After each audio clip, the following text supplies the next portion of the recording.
Kaisa po ng mga DDS itong si Mr. Willie Revillame sa pagdiriwang ng ika-80 kaarawan na itong si Digong. At meron siyang pahayag.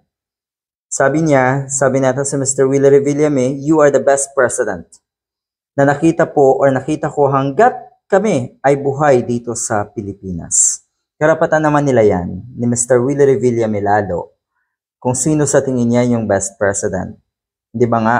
Kaya siya tumakbo sa pagkasenador ay mukhang inspired at binilog ang ulo niya ng mga nasa paligid ni Duterte at si Digong mismo. Kuya Will, binati si Duterte at sinabing, pinaka the best. Pinaka na, the best pa.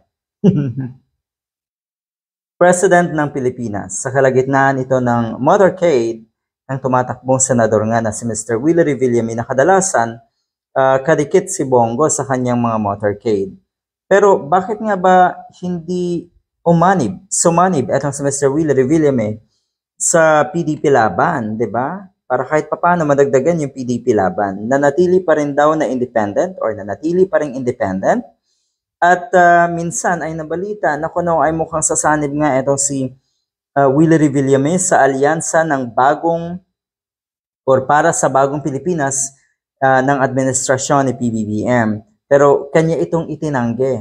At tila pa daw nandidiri sa kanyang sinabi na never akong tatawid sa alyansa. Hindi daw siya tatawid. Okay. At yun nga, mananatili daw siya na independent. Playing safe ang lagay na ito ni Mr. Willie Revillame.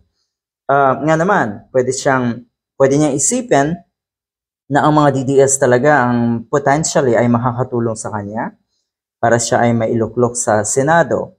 Kaya lang kasi, siguro hindi po masyadong kabisado ni Mr. Willie Revillame saan ba talaga ang mas nakararami, sino ba talaga ang lamang pagdating sa puwersa.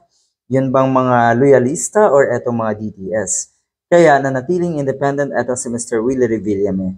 Pero sa tingin ko, sa mga loyalista, olats etong si Mr. Willie Revillame.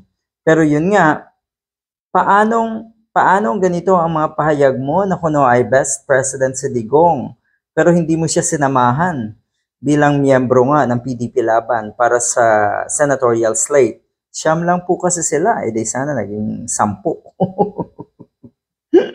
Masaklap yan. Pero totoo na kaya mo naman to be independent. May pera naman etong si Mr. Willie Revillame. Hindi katulad ni Mr. Robin Padilla, na walay daw ang PDP laban. Kailangan daw si Digong dahil walang pera sila. At si Digong lang siguro talaga ang pwede or may mga resources para sa kanilang kampanya. Good luck.